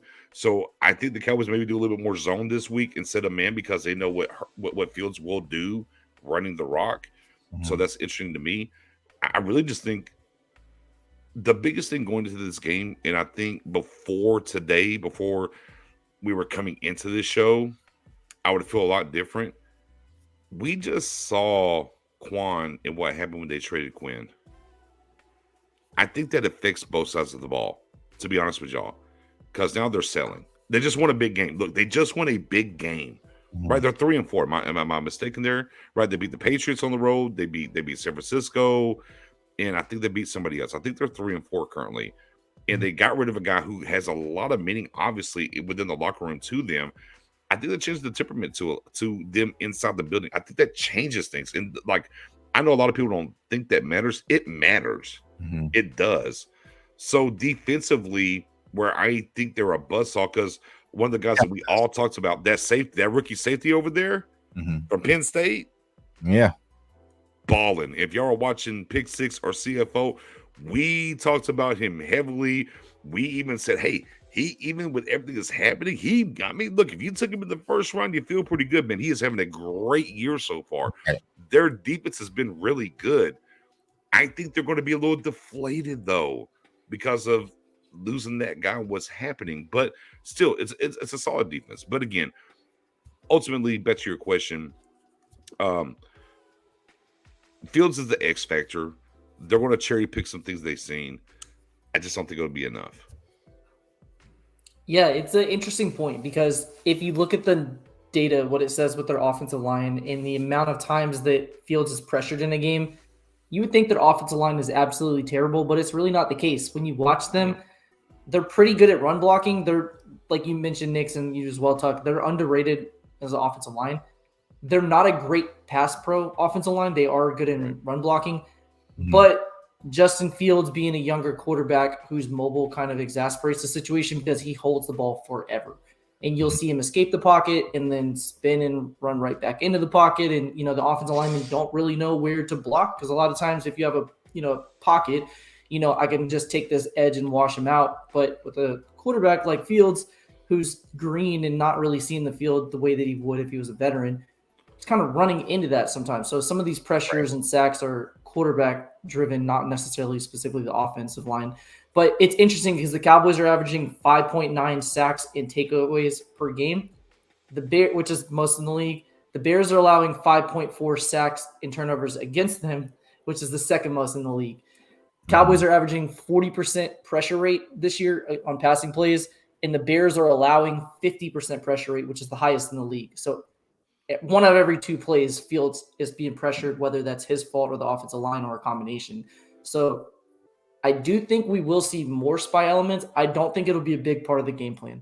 I wanted to bring it up because that was a lot of conversation all around, the Cowboys-Eagles game was got to spy Hurts. He's this dynamic weapon. He's going to run the ball. We didn't really see that come to fruition because we didn't really have to. I do think we'll see some of it this week, but I don't think it'll be a big part of the game plan. I think they're just going to pin their ears back and rush him and force him to make bad decisions. That's the game plan. Yep. You're going to load up to stop the run, and when they aren't obvious passing, you're just going to blitz. That's what they're going to do. So, obviously, Lewis is out. He's done for the season.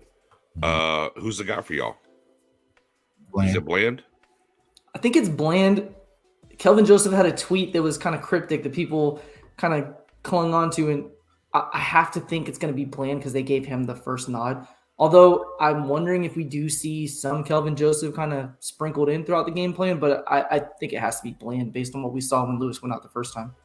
Yeah, I think they just view Kelvin Joseph as the outside guy, and then Bland's the inside guy. Because when Diggs got banged up, I forgot what game that was, but KJ came in for Diggs. So I think they kind of view it that way. I think Bland's going to get the go. Can I give you a hot take? Let's hear it. I think Kelvin Joseph's about to take over for Anthony Brown sooner than later. I think it's happening. I'm gonna tell you why. Let me tell you why. Go back to the tape this week. Look, he's been okay in coverage here and there, whatever. But when they run the ball his way, it's been bad. It's been bad. So I wonder, as we saw Gallimore and things have happened with him in the run game, are they going to look at Anthony Brown and be like, look, if you can't do certain things in this run game, they're going your way, we're going to make the switch. I'm intrigued in that standpoint. I think he's playing off of last year's profits, though. I think for Anthony Brown, I just think this might be the last year, possibly, of Anthony Brown before they move on. But I just don't see them moving on to Kelvin Joseph, and then you got Aaron Rodgers up, even though their wide receiver core isn't the best. I just think that he's going to get the veteran nod over KJ. I think that Bland's going to be your inside guy. Now, I know some people had kind of pitched the idea of what Anthony Brown move possibly back inside, and then I don't see that's too much switching for me. So I think right now you'll have Bland being your quarterback 3, and then you'll have KJ as your CB4. I think after the bye we might see Kelvin Joseph. I'm just throwing it out there. We'll see. Look, that's my hot take. Plans may, if that was in the cards, and it still may be, I think their hand was kind of forced a little bit now that Lewis is out, because I think it's easier for the Cowboys with a really strong pass rush to say, hey, let's make a move at one of the 2 cornerback positions. Let's give Bland the nod over Lewis, or let's give Joseph the nod over Brown. But now that you're going to have Bland play a significant amount of snaps, it's a little bit tougher decision to say, let's make a double switch. Yeah, I don't disagree. Again, they may ultimately do that. I just think it makes it a little bit harder. But I wouldn't be surprised if we don't see more of him sprinkled in as the season progresses, and maybe eventually he does take over. So right, and I'm saying I don't think it'll be this week. Here's what I would say. This is a very big week for Anthony Brown against a team that's very porous throwing the ball. But my point about Brown is, look at him tape-wise run game. It's not been good. When he needs to set the edge at times, it's not happening. It's a problem. Well, he missed 11 tackles last year. He's missed 9 already this year. Right. So he's on pace to shatter that. Right. This is a big game for Brown. And if he doesn't walk through the door, I'll say it here and now, and I'll come back if I'm wrong. I'll own it. I'll come back if I'm wrong. If he has a bad game against the Bears after the bye, I think it's going to be Kelvin Joseph outside. You'll make the switch now because I do think it's going to be Bland in the slot, obviously. If Brown has a bad game this week, I think after the bye, it is going to be Kelvin Joseph time. That's just where I'm at. That's just kept the hood up the whole time. Let's go to the other side of the ball real quick. Sure. What are we doing at left guard? Are we going to continue the substitution pattern with Peters and McGovern? Because I can't stand it. Who is the left guard? I'm sick of it. Y'all. Like, I hate seeing Jason Peters out there for a series, and then all of a sudden it's Connor McGovern, and then Matt Farniok is out. But it's like, I hate rotating the offensive line. It's the offensive line that already struggles with continuity and penalties. Like, find the left guard. So for you guys, who was the left guard moving forward? But we ran the ball so well against the Lions. On the right side. On the right side. Noah Brown blocking. We saw Noah Brown give them that seal block. Here's a seal. Noah Brown with the seal. Right. Smony, who's the guy? The same guy who was last week and the week before that. It's going to be the same thing going forward. It ain't going to change, in my opinion. I feel what Tuck is saying. All right. Oh. I think McGovern's the left guard moving forward. I think the Farniok injury kind of solidified that because Peters had that tackle guard flex, right? He's your tackle guard. McGovern is a guard who we think can play center, but the team hasn't really ever taken him serious as a center option.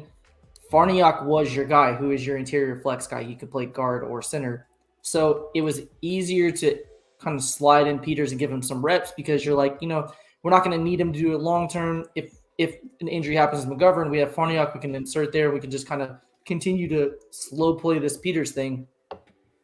Then we had Let's Go out.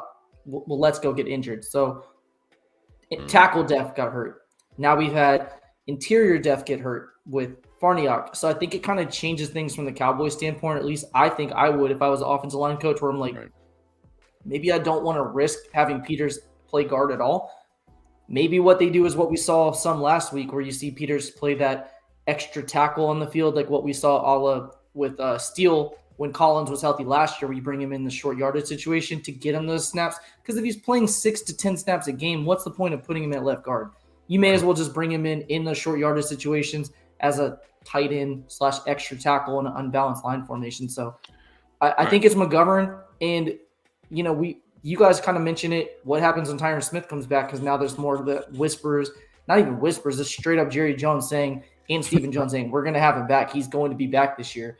So what happens then? You really going to sit him? You're going to slide Smith back inside, and that's a whole nother show to talk about that. But well, I think right now the tackle depth for what Peters can offer is more valuable than what he's giving you inside. I don't think he's been a great guard. So let's start here. Moving forward, would you go Peters at tackle and kick Smith to guard? No. Okay. Spoony, would you? I don't know. No. I don't know. Okay, no for now. Spoony, would you moving forward? Would you go Peters at tackle and Smith at guard? You know what? I'm 50-50, but a side of me does say that would be your best 5 right there. To be honest with you, listen, we don't know the future. What they're gonna do at tackle with Tyler Smith. That's an idea, a favorite idea, depending on what they do with Tyron Smith. But I say this: if they feel that's the best 5, then go with the best 5. In my opinion, especially where they still think that Tyron Smith will come back, and of course he's not coming back as a starter. He'd be a solid backup left tackle. So I will go with that 5 right there. All right. It says it's agreeing with you, Tuck. So you're buying the Peters to left tackle, Smith to left guard. I would consider it, and the reason why is because you mentioned if Tyron Smith is coming back, eventually that's where that Smith is going to have to go. Right, is back to left guard or back to the bench where he originally had him. Left tackle, yeah. I think that I would possibly make that move because also what you're starting to see a little bit. Tyler Smith's starting to hit the rookie wall a little bit, you know what I'm saying? So I feel like now's the opportunity to kind of settle him back in, put him inside where he can use his natural strength. You have a veteran guy, a Peters, who can hold up the fort until, let's say, Christmas, whenever Tyron Smith comes back, and be perfectly fine. So I would consider moving in Tyler Smith into left guard. I feel like the left side needs vast improvement. I just think it does. The right side is cool, but the left side, not so much. So they need to find some continuity, whatever that best 5 approach is. Yeah, I mean, look, I know Tyler got to be a little bit here with Aiden, somewhat, but I can also dial up say where he absolutely mauled Aiden as well. For me, I'm not moving him because I think depth-wise, when we look at this offensive line, you have the ultimate chess piece right now in Peters. Tackle goes down, put in Peters. Guard goes down, put in Peters. The only way I'm kicking Tyler Smith inside is when Tyron's back, and then I still have the ultimate piece in Peters to be whatever at 40 years old. That's where I'm at currently. I've never been a big proponent of the best 5. I don't know.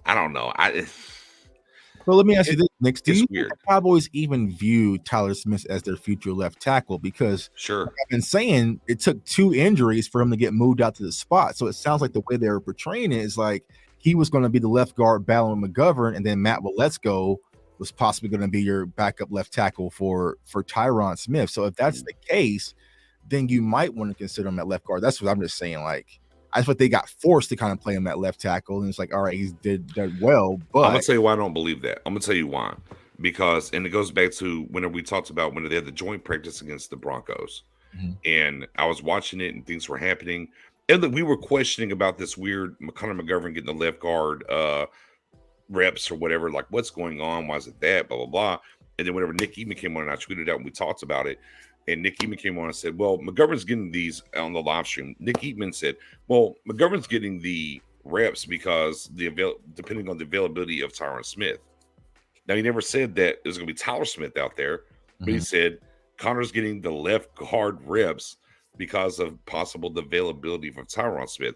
So the Cowboys in-house already said, If Tyron goes down, it's going to be Tyler.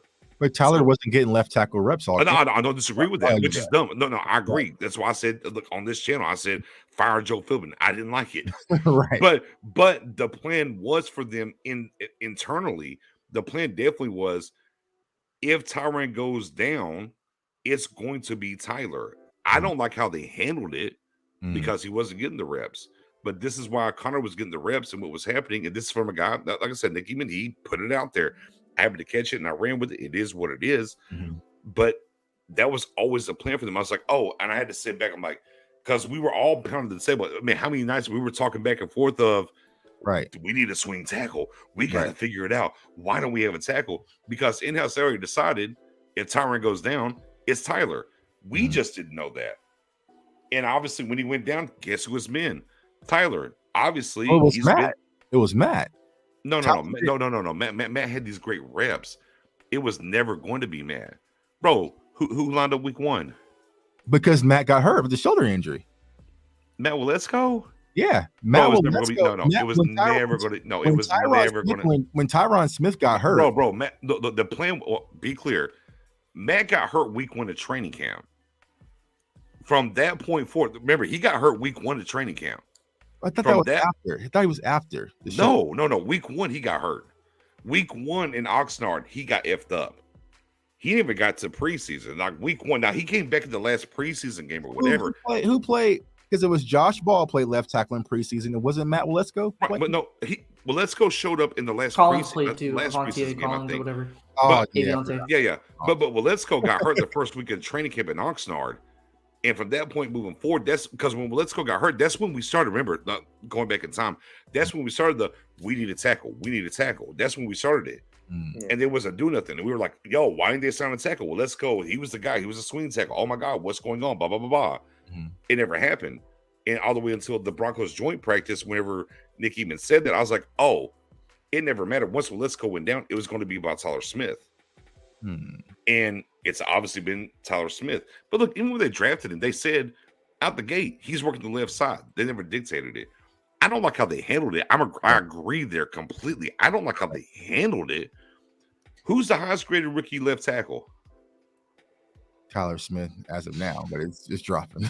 I mean, I'm just saying. I mean, we can say and be mad or talk about different things, and I don't disagree because I was in that camp. I'm with it for sure, but it is what it is and where he's at currently. So again, when we look at where we're at here, he is the future at left tackle. I don't think that's where I'm at. That's what I believe.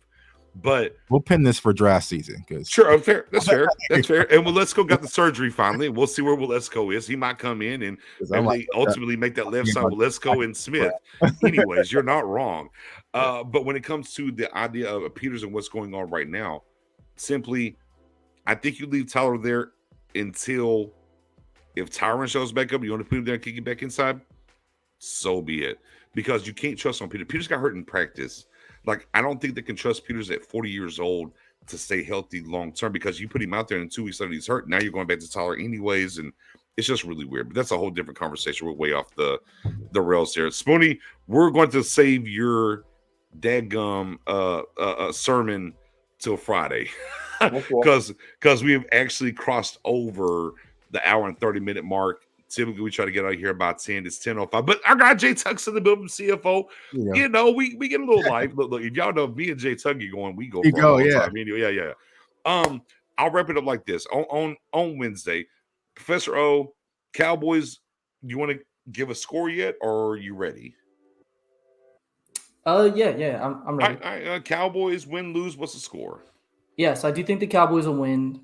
I don't think the Bears offense, although they put up a lot of points last week, a lot of that was based on getting takeaways from the Patriots. They don't have an explosive offense. They're going to run the ball, which means time of possession. I think our defense is just at a different level than what they've faced so far. So I think the Cowboys win until I see our offense put up 30 points. I'm not going with 30 points or more as my prediction until I see it. So I think this is going to be 20. We'll go with the same score. We'll go 24-10. That feels right. We'll go with that. 24-10. I think the Cowboys win. It'll be close for a quarter and a half or 2 quarters. And then, the takeaways defensively set us up, or maybe Turpin sets us up again. and we'll ultimately win 24-10. You're saying a little bit about Lions repeat, kind of. Yeah. All right. Spoony, what do we got here against these Bears? What you got for me? I'm gonna give you a score and a bold statement. Oh, you want to say? You can say the bold for Friday, or you want to do it now? What do you guys want to do?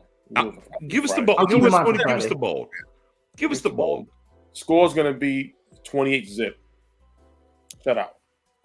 Okay. Shut out. Michael Parsons counting them points. He gave Detroit 6, which is the lowest. You're going to shut out with this game. My bold prediction here. That was the bold prediction because we're a team that can't stop the run, facing one of the best. No. Let him get their own. Let him mark this thing out. I want this. The Cowboys defense get 9 sacks. Bold prediction. Okay. 2 bolds. 28-0, 9 sacks. Yeah. Okay. All right. Tuck, Cowboys, Bears, where you got it at? I got the Cowboys winning 28-13. I feel like it's going to be a back and forth for a little bit, but I feel like our offense is going to find a rhythm. And I don't know if it's a bold prediction, but I will say that CeeDee Lamb has his biggest game thus far this season. Are you saying over 100 yards? Over 100 yards. How many touchdowns? Kellen Moore's going to want an area. I'm going over 2. 2. Okay. Okay. Speaking of CeeDee Lamb, I'm just saying you can find this great T-shirt on CF. Can you guys see it? Is it on the camera? Yeah. We got that. Yeah, CFO. 88 gangs. CFO. You can get that on CFO Sports. Yeah, that part, no doubt. Yeah, I think I'm kind of with O here. I think it'll be a little, what do we call it, rough early, whatever the case may be. They're going to shorten the game because they're going to try to run the ball. We'll see if the Hankins and the Cowboys in general, how much they can stop that. But it obviously is going to shrink the game some. I got the Cowboys winning this thing 21-10. 21-10.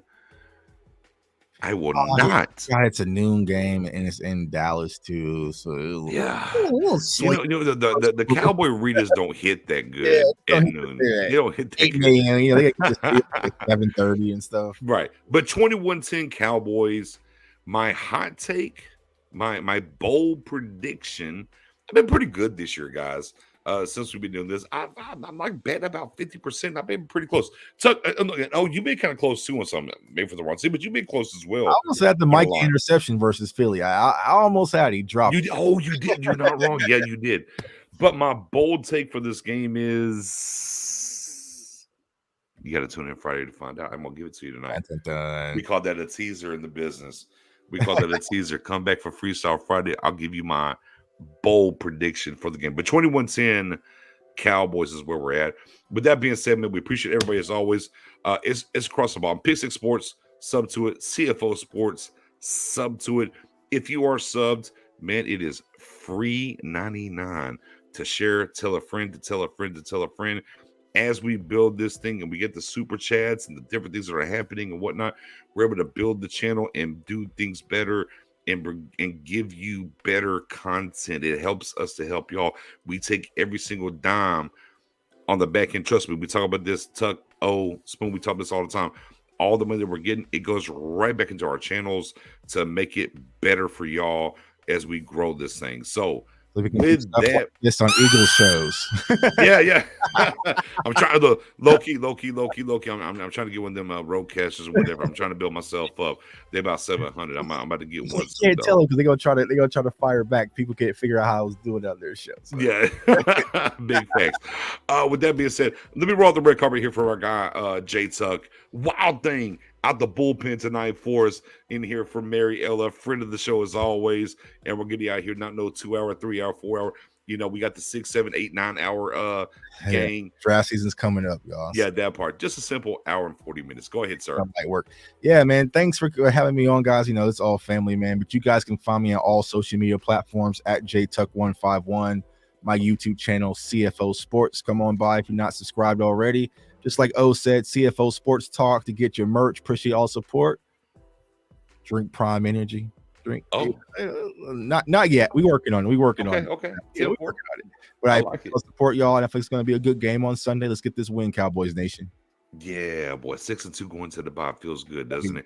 And also, in case you haven't noticed, my guys O and my guys Spoony, they've always had the @ in what their Twitter is. I finally upgraded. It's always said your guy Nick's. I finally tonight was like, oh shit. I said it last week. Let me add the @ I got the @ your guy Nick's. There you go. Twitter. There it is. Spoony, I'm sorry. We're going to say, look, I guarantee you though, the sermon's coming Friday. We ran out of time. It's coming Friday. Spoony, last word for you, sir. Let's celebrate and dominate, then celebrate. Oh, that part. Professor O. Roquan, just pack a few extra bags. Just get comfy. We'll show you the lay of the land. Actually, Sam Williams, shout out to the Fogo de Chao restaurant chain. They hooked him up with a nice dinner. We'll just go ahead and get you a table. You come in town, lose to the Cowboys, bring a couple extra bags, take you to a nice steakhouse, and you can just, look at some real estate afterwards. We can push him to the broom closet, man. Push Roquan. Hey, man. We don't know what happened to him. He just disappeared. Hey, Hoodie Knicks don't give a shit. Send all the pics. I don't care. Go get me Quan. I don't care. Quan equals Rich homie Quan. 6.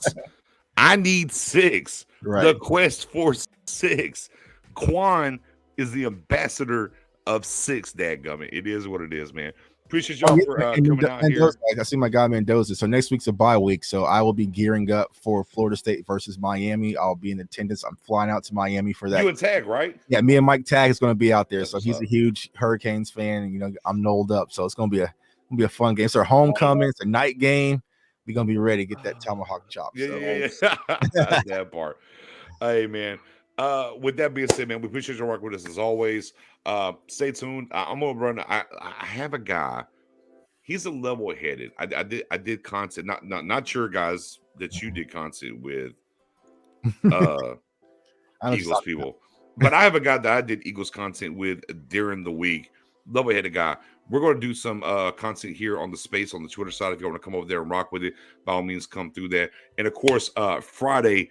I know we were out, man. Things were happening for me. I had people guess. Had some things pop up, whatever. But we are live and back in the building. Freestyle Friday will be absolutely back here, 8:30 p.m. Central on Friday, and we'll be here ready to rock. So sorry about last week. Things happened, but we'll be back in the building. Appreciate you as always. Go Cowboys. And man, hold on. Feels really good. 6-2 at the bye. Let's get it. Fantastic. Y'all have a good night. Peace. Peace.